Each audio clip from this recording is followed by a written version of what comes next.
Fellow contest master and Toastmasters, if you can, please place your hand over your heart.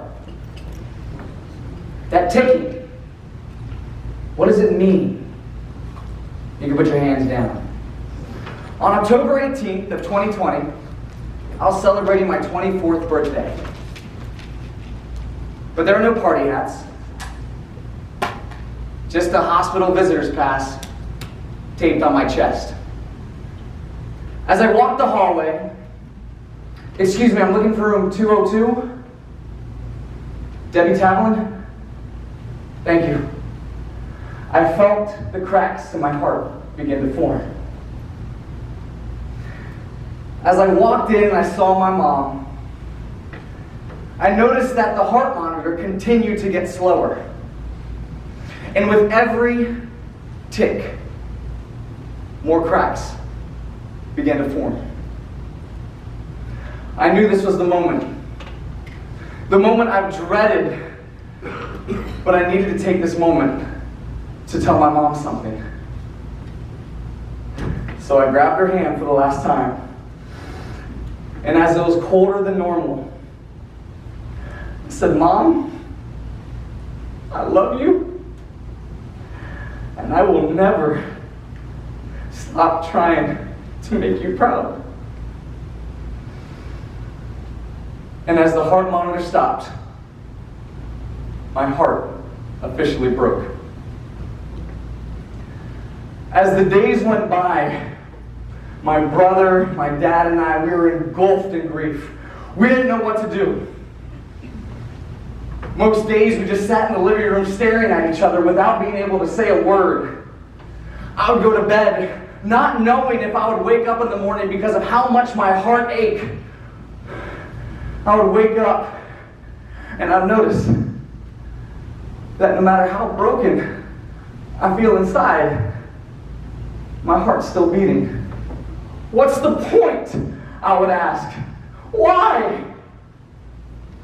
And as a month went by, reality truly set in.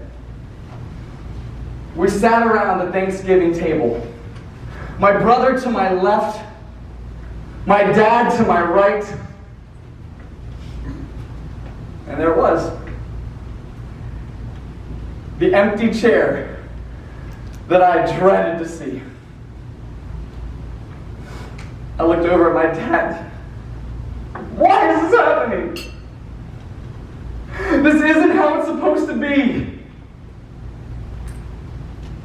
And I realized in that moment that there are going to be moments that life kicks you in the chest.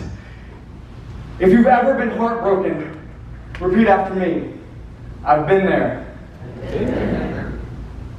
With this pain in my chest, I knew I needed to do something. I needed to turn it into purpose. As we sat trying to have dinner with the missing part of our family, I realized that there are so many families that deal with this same pain every single year. A mom that can't come to dinner because she's working late. A dad that feels shame because he can't put a turkey on the table. I realized in that moment that was my purpose. I need to make sure that I will do whatever possible to make sure that families don't have to experience this pain if I have anything to do about it. So I said the first thing that came to my mind, I'm going to run a marathon. What? I'm going to run a marathon. I'm going to do it to raise money to help feed families in need this upcoming holiday season. My dad looked at me. You've never even run half that distance. How are you going to do it now? I don't know. But I will do whatever it takes. Because I realized in that moment that no matter how far I ran, that the pain in my legs couldn't match the pain in my heart. December 18th came. This was COVID times. There were no official races. But as I showed up to Tampa Upper Trail, my dad on his bike, my aunt, my brother, and my sister-in-law in the parking lot. I set out to do what was once my impossible. As I started running, I got around mile 8, and I realized that my legs were already shaking. My lungs were already burning. But this broken heart was still beating. I got to mile 18. I was looking like a baby giraffe learning how to walk for the first time. And I looked up and I said, Mom, one day I can't wait to cross over and tell you about all the things that I'm going to do because of you. I looked up and I said, Mom, I can't wait to hear how proud you are of me. But right now, I got to accomplish this mission. I need to finish this race.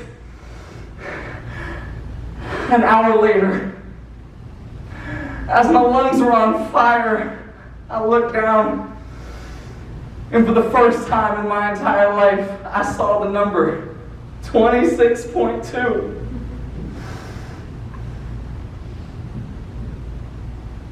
I looked at my phone, and I saw that we raised nearly $10,000 for Metropolitan Ministries. We're feeding those in need.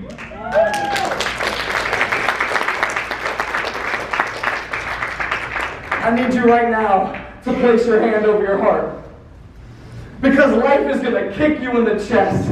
You're going to face so many moments when you want to give up. And this right here, that ticking you feel, that's the reason why you can't. When you feel that ticking in your chest, that is the reason why you must move forward. That is the point, to live life. That is your purpose, to change lives. Because no matter how bruised and battled this life may treat you, you always can take another step, because a broken heart still beats.